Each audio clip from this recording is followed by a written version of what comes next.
आज होगा जनरल बिपिन रावत का अंतिम संस्कार। आम लोगों के दर्शन के लिए रखा गया है सीडीएस बिपिन रावत का पार्थिव शरीर। अमित शाह ने सीडीएस बिपिन रावत और उनकी पत्नी मधुलिका रावत को श्रद्धांजलि अर्पित की। सीडीएस रावत की बेटियों को सांत्वना भी दी।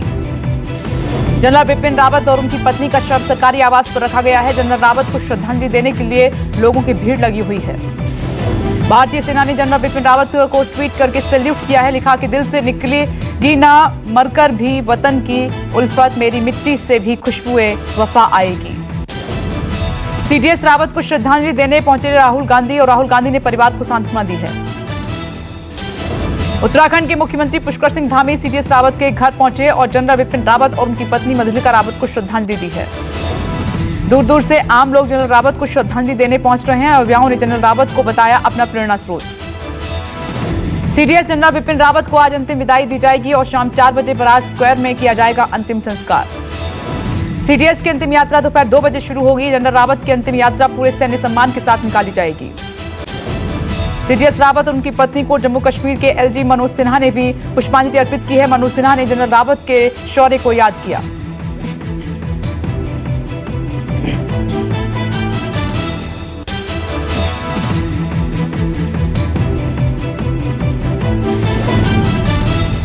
बीजेपी के वरिष्ठ नेता रविशंकर प्रसाद ने जनरल बिपिन रावत और उनकी पत्नी मधुलिका रावत को श्रद्धांजलि अर्पित की।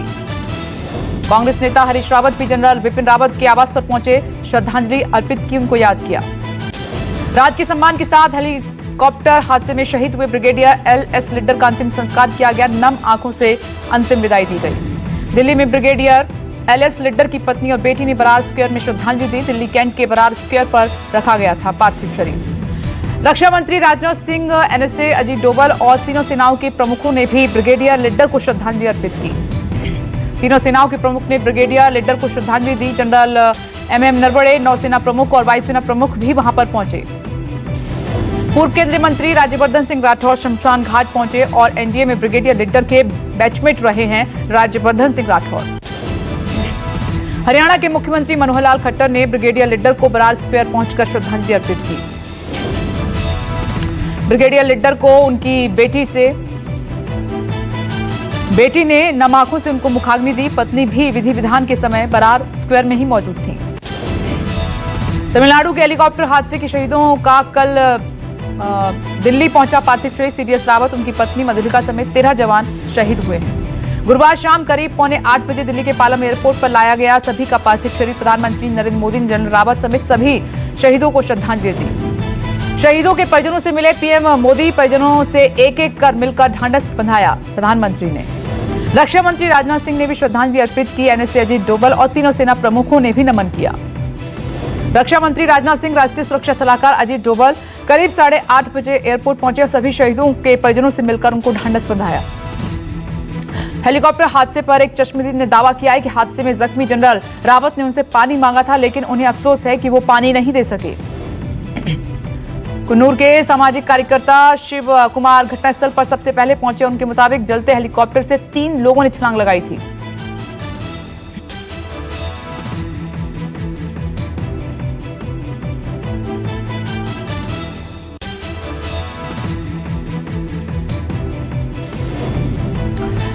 शिव कुमार के मुताबिक उनसे सैन्य और पुलिस अधिकारी पूछताछ कर चुके हैं और घर से कुछ दूरी पर हुआ यह हादसा। हेलीकॉप्टर क्रैश में घायल ग्रुप कैप्टन वरुण सिंह का बेंगलुरु में चल रहा है इलाज और क्रिटिकल स्थिति में बने हुए हैं। कैप्टन वरुण सिंह की हालत काफी नाजुक है। ग्रुप कैप्टन वरुण सिंह के लिए पूरा देश प्रार्थना कर रहा है। पुणे और बेंगलुरु के डॉक्टरों की एक्सपर्ट की टीम वहां पर तैनात है। अगले 48 घंटे कैप्टन वरुण सिंह के लिए बेहद अहम है। शौर्य चक्र से सम्मानित हैं। जयपुर में आई राहत की खबर। ओमिक्रॉन से संक्रमित सभी 9 मरीज हुए नेगेटिव। जयपुर के सभी मरीजों को 5 दिसंबर को अस्पताल में दाखिल कराया गया था। फिलहाल सभी को डिस्चार्ज कर दिया गया है। ओमिक्रॉन वेरिएंट को लेकर महाराष्ट्र से आई गुड न्यूज। पहले मरीज को मिली अस्पताल से छुट्टी। प्रशासन ने डोंबिवली में मिले ओमिक्रॉन के मरीज को क्वारंटीन रहने की सलाह दी है। प्रशासन ने 7 दिनों तक क्वारंटीन रहने के लिए कहा है। पुणे में मिला ओमिक्रॉन के मरीज के 10वें दिन नेगेटिव आई है रिपोर्ट और गाइडलाइन के मुताबिक कल दी जाएगी मरीज को छुट्टी। ओमिक्रॉन से निपटने के लिए गुजरात में तैयारी। वडोदरा में ओमिक्रॉन डेडिकेटेड वार्ड तैयार किए गए। कोरोना की बूस्टर खुराक पर आज बैठक करेगी विशेषज्ञ समिति और लिए जा सकते अहम फैसले। ओमिक्रॉन के खतरे को देखते हुए बूस्टर डोज की मांग की जा रही है। सीरम इंस्टीट्यूट ने मांगा है, डीसीजीआई से अनुमति मांगी है। डॉक्टर रेड्डीज लैबोरेटरीज ने भी आवेदन किया है। बूस्टर डोज के रूप में स्पुतनिक वी वैक्सीन के तीसरे दौर की टेस्टिंग की इजाजत मांगी गई है। तेलंगाना, कर्नाटक, महाराष्ट्र समेत कई राज्यों ने बूस्टर डोज की मांग की है कि हेल्थ वर्कर्स को बूस्टर डोज दी जाए। ओमिक्रॉन को लेकर डब्ल्यूएचओ ने एक बार फिर चेतावनी जारी की है। कहा कि संक्रमण तेजी से फैल रहा है, सख्ती की जरूरत है। ब्रिटेन में ओमिक्रॉन के मिले 131 नए मामले। सरकार ने लोगों को कहा कि वर्क फ्रॉम होम करें। दक्षिण अफ्रीका ने फाइजर के कोरोना वायरस बूस्टर वैक्सीन को इस्तेमाल की मंजूरी दी। सबसे पहले दुनिया में दक्षिण अफ्रीका में ही मिला था ओमिक्रॉन संक्रमण।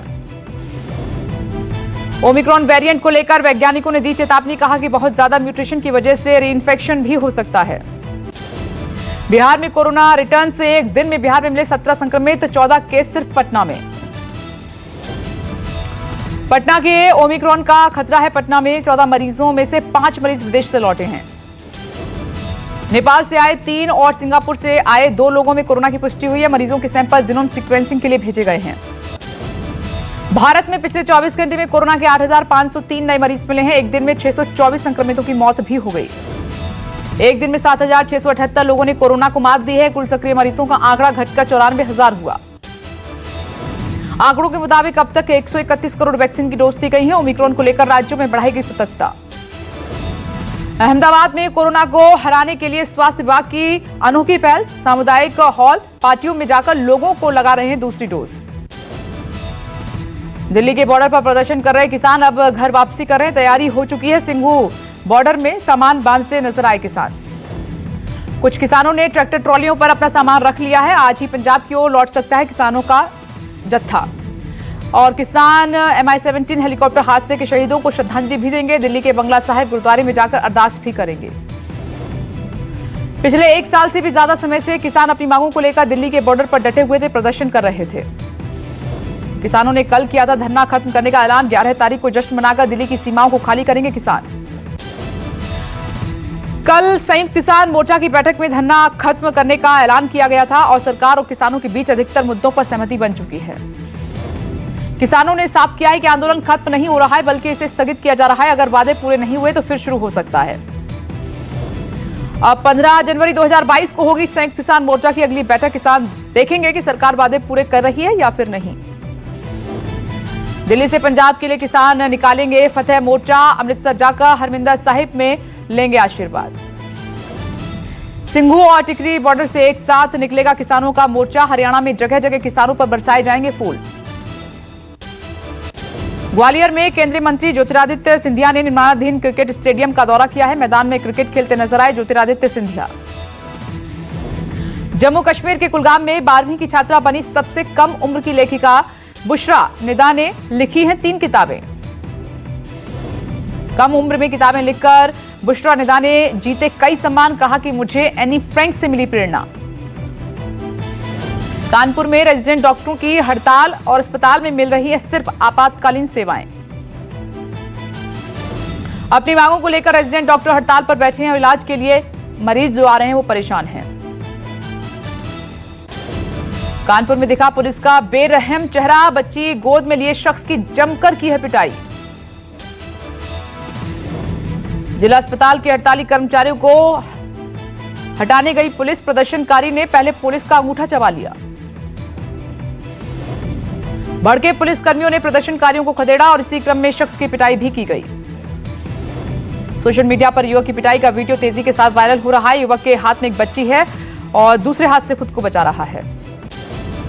नोएडा में पकड़ा गया मुन्ना भाई गैंग और फर्जी कागज बनाकर दूसरे के बदले परीक्षा दे रहा था।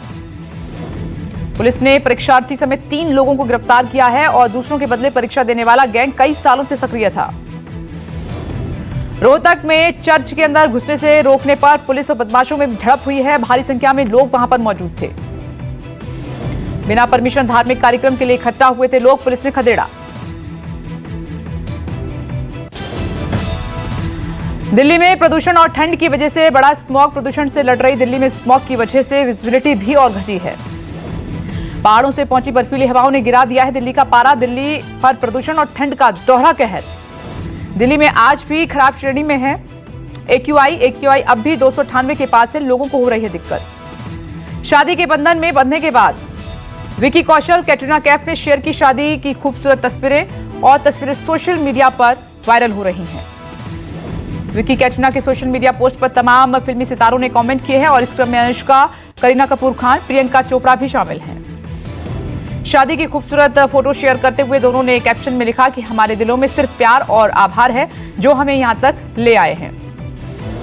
सोशल मीडिया पर कैटरीना कैफ को काफी प्यार मिल रहा है। लाल रंग की शादी के जोड़े में काफी खूबसूरत लग रही है। जमकर तारीफ कर रहे हैं उनके फैंस। जानकारी के अनुसार शादी के बाद रिसेप्शन पार्टी का आयोजन हुआ है। म्यूजिक मस्ती के साथ शाही भोजन परोसा गया। क्रिसमस से पहले गूगल ने दिया कर्मचारियों को तोहफा और 1 लाख से ज्यादा के बोनस के साथ वर्क फ्रॉम होम भी रहेगा जारी। सोने के दाम में आई तेजी। 0.13% की बढ़त के साथ 48,000 पहुंचा सोना। चांदी में मामूली गिरावट दर्ज की गई है। लोगों में इलेक्ट्रिक व्हीकल को लेकर क्रेज बढ़ा है। देश में 8,70,000 लोगों ने इलेक्ट्रिक व्हीकल के लिए रजिस्टर करा दिया है। सिंगापुर में बूस्टर डोज लगवा चुके 2 लोग ओमिक्रॉन से संक्रमित पाए गए हैं। जानकारी के अनुसार जर्मनी से लौटा था शख्स। चीन के विंटर ओलंपिक को अमेरिका समेत कई देशों ने बॉयकॉट कर दिया है और चीन ने कहा कि इसकी कीमत चुकानी होगी। मेक्सिको में बेकाबू ट्रक ने पैदल चल रहे यात्रियों को रौंदा। 53 लोगों की मौत हो गई है, 50 से ज्यादा जख्मी हैं। इराक में हुआ बड़ा धमाका। धमाके में 11 लोगों की मौके पर ही मौत हो गई और धमाके की जिम्मेदारी इस्लामिक स्टेट ने ली है। और ब्रिटेन के प्रधानमंत्री बोरिस जॉनसन ने वो फिर बने हैं पिता। पत्नी कैरी ने बेटी को जन्म दिया है। फिल्म RRR का ट्रेलर रिलीज हुआ है। ट्रेलर में दमदार एक्शन देखा जा सकता है। फिल्म 7 जनवरी 2022 को होगी रिलीज। रणवीर सिंह की फिल्म 83 विवादों में घिर गई है। UAE की फाइनेंसर कंपनी ने फिल्म के खिलाफ धोखाधड़ी की शिकायत दर्ज कराई है। एक्ट्रेस अनन्या पांडे ने पिंक कलर के गाउन में करवाया फोटोशूट। सोशल मीडिया पर छाई हुई हैं तस्वीरें।